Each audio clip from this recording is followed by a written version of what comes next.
Pemirsa, kita memasuki kabar 6 penambahan. Sebelum dilepas untuk menempuh pembelajaran dalam kegiatan sekolah rakyat menuju BBPPKS di Jalan Trikora, Wan Sentra Budi Luhur di Banjarbaru, sebanyak 42 kuitan calon siswa-siswi melakukan pertemuan terlebih dahulu bersama Dinas Sosial Banjarmasin untuk membahas mengenai data diri anak yang akan mengikuti sekolah rakyat, serta memastikan kondisi anak dalam keadaan sehat selawas menempuh pendidikan di Banjarbaru.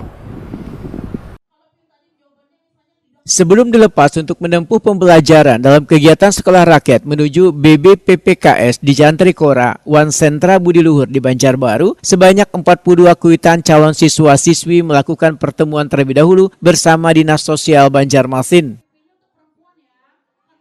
Kepala Dinas Sosial Banjarmasin Nuryadi Wetokuni Prima TV tengah hari Kamis 10 Juli 2025 memandahkan pertemuan bersama kuitan siswa ini membahas mengenai data diri anak yang akan mengikuti sekolah rakyat serta memastikan kondisi anak dalam keadaan sehat selawas menempuh pendidikan di Banjarbaru. Nuryadi memandahkan 42 calon siswa yang akan mengikuti program sekolah rakyat ini merupakan hasil pendataan yang akurat dan merupakan warga yang masuk dalam data terpadu kesejahteraan sosial sesuai dengan arahan pemerintah pusat.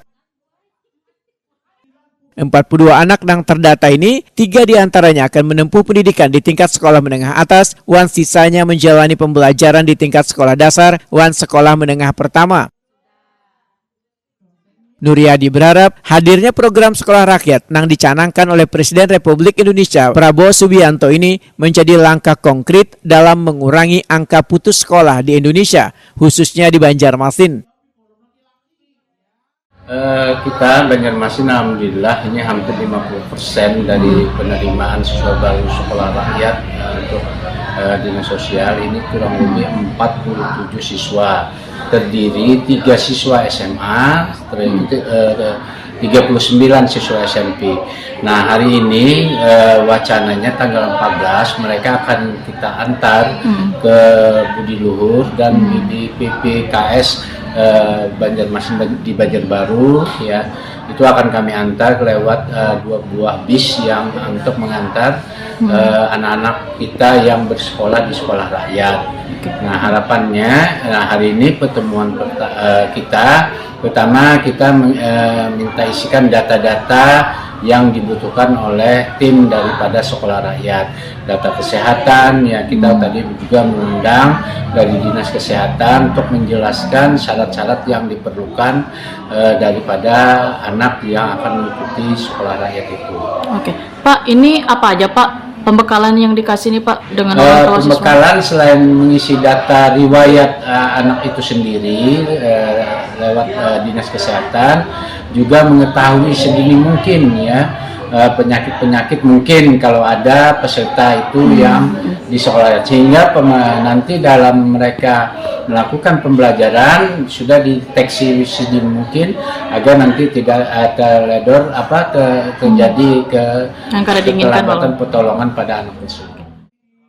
Indah warga Telaga Biru menyatakan sangat bahagia lantaran cucunya yang hanya lulus sekolah dasar dapat melanjutkan menempuh pendidikan ke jenjang SMP karena keluarganya kadang mampu menyekolahkan lantaran keterbatasan ekonomi. Bu, ini kan cucu lah Bu tadi ulah masuk dalam bisa sekolah rakyat, sekolah gratis nih Bu. Kayak Pepian selaku Nini nih Bu, senang kah Bu? Nggih. Selama ini sudah sekolah kah Bu atau masih belum untuk cucu Bu? Belum. Nggih. Umur berapa Bu cucu pian? Cucu pian? Baru tamat SD. Oh, baru tamat SD. Jadi mau melanjut nanti di sekolah rakyat SMP Bu lah. Tadi di dalam apa aja Bu yang disampaikan Bu? Oh, kada ke dalam. Cuman pian mendukung aja lah Bu lah. Senang aja nih adanya sekolah rakyat nih Bu lah. Nggih.